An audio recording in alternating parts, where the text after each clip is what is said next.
এখন শ্রাবণ মাস চলছে। এই শ্রাবণ সকল মানুষের কাছে অতি গুরুত্বপূর্ণ একটি মাস। এই মাসটি বাবা তারকনাথের ভক্তদের কাছে অত্যন্ত গুরুত্বপূর্ণ। মহা সোমবারের প্রাক্কালে বাবার দর্শন করা নাকি মহাপুণ্যের ব্যাপার।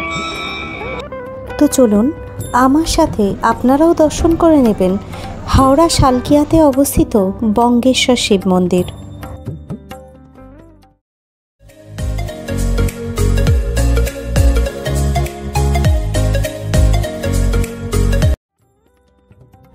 হাওড়া শালকিয়ায় গঙ্গা নদীর একদম পাশে অবস্থিত এই মন্দিরটি যাওয়ার সবচেয়ে সহজ উপায় হলো চক্র রেল বা মেট্রো রেল ধরে শোভাবাজার সুতানটি স্টেশনে এসে শোভাবাজার ফেরিঘাটে আসা। এরপর লঞ্চে করে গঙ্গা নদী পার করে বাধাঘাট নেমে সেখান থেকে 10 মিনিট হেঁটেই আপনারা পৌঁছে যেতে পারেন এই মন্দিরে। এখান থেকে মোটামুটি 5 স্ট্রিট থেকে 20 মিনিট মতো লাগলো।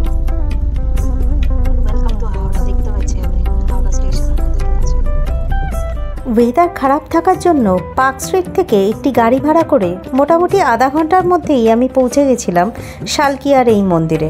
সেখানে আছে 12টা জ্যোতির্লিঙ্গের অনুকরণে তৈরি 12টা শিব মন্দির, সাথে আছে 51 ফিট লম্বা একটি শিবের মূর্তি, যেটা ওখানকার মেন অ্যাট্রাকশন।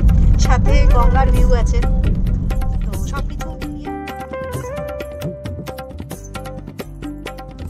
মন্দিরটি ঢোকার মুখেই ডান দিকেই দেখতে পাবেন ডান্ডি অভিযানে গান্ধীজির বিশাল বড় মূর্তি।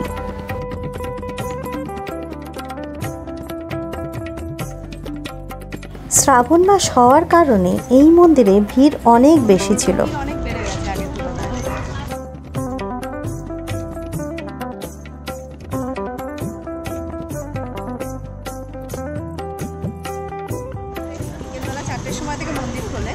খোলার পরের থেকেই অলরেডি মানুষের প্রচুর ভিড় আমরা অলরেডি দেখতে পাচ্ছি।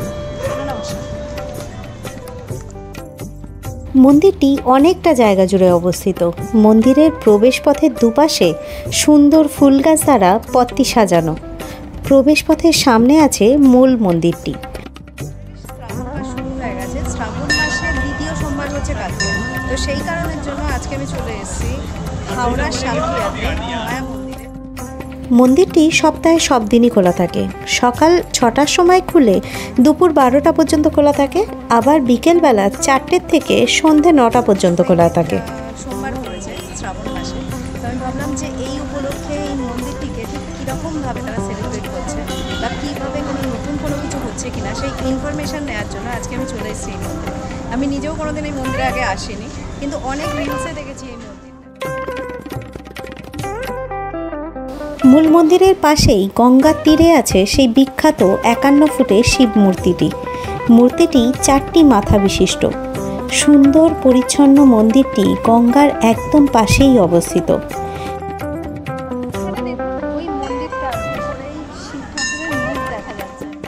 এবার চলুন মূল মন্দিরটা আগে দর্শন করে নিই, তারপরে বাকি পুরো মন্দিরটা ঘুরে দেখব।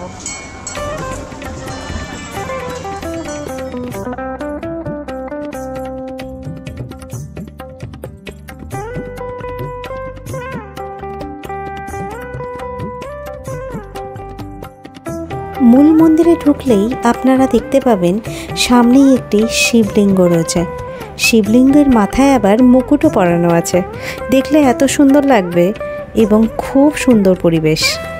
এছাড়া মূল মন্দিরের ভেতরে আপনারা রাধাকৃষ্ণ মূর্তি এবং বজরংবলীর মূর্তিও দেখতে পাবেন। আপনারা চাইলে হাতে তাগাও বেঁধে নিতে পারেন। দক্ষিণা আপনাদের ইচ্ছা মতো দিতে পারেন। আমি তাকে 20 টাকা দিয়েছিলাম, তাতেই সেই মন্ত্র পড়ে আমার হাতে তাগা বেঁধে দিয়েছিল বাবার নামে। বাঁদিক থেকে বেরোলেই দেখা পাবেন নন্দী মহারাজের। তার কানে কানে জানিয়ে দেবেন যে আপনাদের ঠিক কী চাই।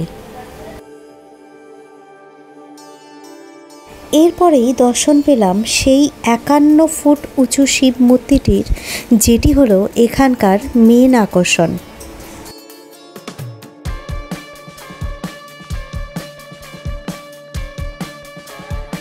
শালকিয়ার এই মন্দিরটির মূল মন্দিরের পাশেই আছে আরেকটি মন্দির, যেখানে রাম, সীতা এবং লক্ষ্মণের মন্দির দেখতে পাবেন। সাথে আছে বজরংবলীর মূর্তি এবং এই মন্দিরটির ঠিক পাশেই আপনারা দেখতে পাবেন একটি শ্রীকৃষ্ণ এবং রাধার অপূর্ব মূর্তি, যেখানে সামনেই আছে পুজো দেওয়ার জায়গাও, এবং তার ঠিক পাশেই আছে শ্যাম বাবার মন্দির।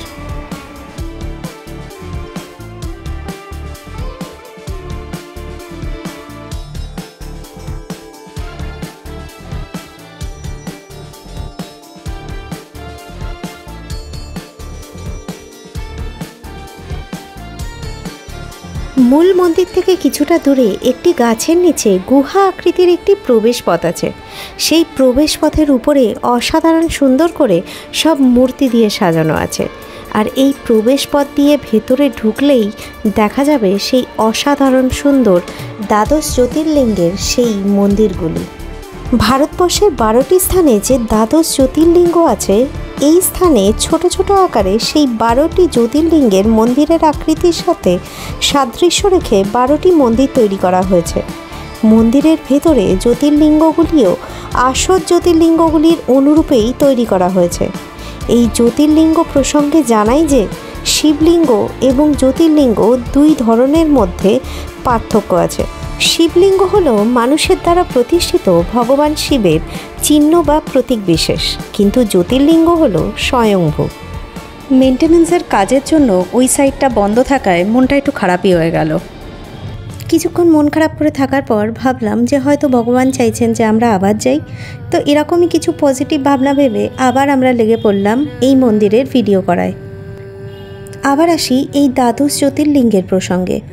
দ্বাদশ জ্যোতির্লিঙ্গ ভারতবর্ষের ঠিক যে যে জায়গায় স্বয়ংভূভাবে প্রকাশিত হয়েছিল, তার মধ্যে গুজরাটে সৌরাষ্ট্রের সোমনাথ মন্দির, অন্ধ্রপ্রদেশের মল্লিকার্জুন, মধ্যপ্রদেশের উজ্জয়িনীর মহাকালেশ্বর, মধ্যপ্রদেশের শিবপুরীর ওমকালেশ্বর, মহারাষ্ট্রের বৈদ্যনাথ মন্দির, গুজরাটের নাগেশ্বর মন্দির, মহারাষ্ট্রের নাসিকের ত্রম্বকেশ্বর, তামিলনাড়ুর রামেশ্বরমের রামেশ্বর মন্দির, ডাকিনীতে ভীমাশঙ্কর, উত্তরপ্রদেশের কাশীর বিশ্বনাথ মন্দির, মহারাষ্ট্রের কৃষ্ণেশ্বর মন্দির এবং উত্তরাখণ্ডের কেদারনাথের কেদারেশ্বর বিখ্যাত। অনেক মানুষেরই জীবনে স্বপ্ন থাকে এই প্রত্যেকটি মন্দির দর্শন করা, কিন্তু সেটা হয়তো সবসময় সফল হয়ে ওঠে না। তাদের জন্য এই মন্দিরটি এনে দিয়েছে অনেক বড় সুযোগ। তারা কিন্তু সবাই এখানে এসে সেই প্রত্যেকটি মন্দিরের আদলে তৈরি মন্দিরগুলি দর্শন করতে পারবেন। সাথে আসল জ্যোতির্লিঙ্গগুলির সঙ্গে সাদৃশ্য রেখে তারা কিন্তু জ্যোতির্লিঙ্গগুলিও দর্শন করে নিতে পারবেন। খুবই ভালো লাগছিল, কিন্তু একটা জিনিস দেখে মনটা খারাপ হয়ে গেল। সেটা হচ্ছে যে 12টা যে শিবলিঙ্গের জায়গাটা, সেই জায়গাটা মেনটেন্যান্সের জন্য বন্ধ আছে, অনেক কাজ হচ্ছে, তো সেই কারণে ওই জায়গাটায় যাওয়া হলো না। এটা বাদ দিয়ে বাকি খুব ভালো লেগেছে, খুব ভালো জায়গা। মন্দিরটা একদম ঝাঁচকচকে পরিষ্কার পরিচ্ছন্ন, কিন্তু তার মানে এই নয় কিন্তু যে মন্দিরটা নতুন বানানো। মন্দিরটা অনেক দিনের পুরনো, কিন্তু ওয়েল মেনটেন, পরিবেশ খুব সুন্দর, সঙ্গে গঙ্গার হাওয়া, গঙ্গার পরিবেশ খুব সুন্দর। শুধু মেনটেন্যান্সটা শেষ হয়ে যাওয়ার পরে আরেকদিন আসবো, এসে বাকি যেটুকানি থেকে গেল 12টা মন্দির, ওইটুকানি কভার করে আপনাদেরকে দেখবো। এরপর বেরিয়ে পড়লাম আমরা মন্দির থেকে। বাধাঘাট পৌঁছাতে আমাদের লাগলো ঠিক মিনিট 10 মতো। হেঁটে বাধাঘাট পৌঁছিয়ে সেখান থেকে জেটিতে উঠে পড়লাম আহেরিটোলা যাওয়ার জন্য। আহেরিটোলা যেতে এখান থেকে ভাড়া নিল পার হেড 8 টাকা করে। আর জেটি ছাড়ার থেকে পৌঁছাতে মোটামুটি লেগেছিল 10 থেকে 15 মিনিটের মতো, যদিও সেটা আপনারা ফিলই করতে পারবেন না গঙ্গার প্রকৃতি দেখতে দেখতে। মনে হবে আর একটু বেশি হলেও কোনো সমস্যাই ছিল না। এত সুন্দর পরিবেশ থাকে আশেপাশের যে দেখতে দেখতে সময় কখন পেরিয়ে যাবে ঠিক বুঝতেই পারবেন না।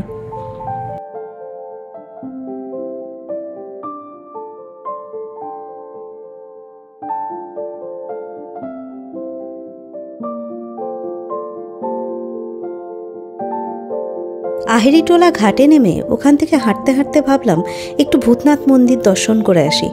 শ্রাবণ মাসের কারণে ওই জায়গায় প্রচণ্ড ভিড় ছিল। মনে পড়ে গেল 1 বছর আগে এরকম সময়ই আমরা শুরু করেছিলাম আমার চ্যানেলের প্রথম ভিডিও এই ভূতনাথ মন্দির দিয়েই। আবার একবার দর্শন করে এসে খুব ভালোই লাগছিল। মনে পড়ে গেল সেই 1 বছর আগের কথা। সেই দিন প্রথম যখন ক্যামেরা বের করে কথা বলা শুরু করেছিলাম, বুঝতেই পারছিলাম না যে কোন দিকে তাকিয়ে কথা বলবো। যাই হোক, ভিড়ের কারণে ভেতরে তো ঢুকতে পারলাম না, কারণ অনেক বড় লাইন ছিল। আশেপাশের পরিবেশটাও বেশ সুন্দর ছিল, লাইটিং করে পুরো জায়গাটা একদম পুরো আলোয় মুড়ে দিয়েছিল। আজকে পুরোপুরি মন্দিরের ভেতরে না ঢুকতে পারলেও আমার যে আগের বছরের ভিডিওটি রয়েছে সেই ভিডিওটির লিঙ্ক আমি ডেসক্রিপশন বক্সে দিয়ে দেব। যদি আপনারা এই মন্দিরটির ব্লগিং দেখতে চান সেক্ষেত্রে ওখান থেকে লিঙ্ক ক্লিক করে দেখে নিতে পারবেন। যাই হোক, এবার বাড়ি ফেরার পালা। আমরা চললাম আমাদের বাড়ির উদ্দেশ্যে। এই ভিডিওটি যদি আপনাদের ভালো লাগে সেক্ষেত্রে অবশ্যই এটাকে লাইক করবেন, আমার চ্যানেলটিকে সাবস্ক্রাইব করবেন। সবাই ভালো থাকবেন, সুস্থ থাকবেন। আরেকবার বাবার নাম নিয়ে আজকের ভিডিওটা এখানেই শেষ করছি। সবাই মিলে হর হর মহাদেব।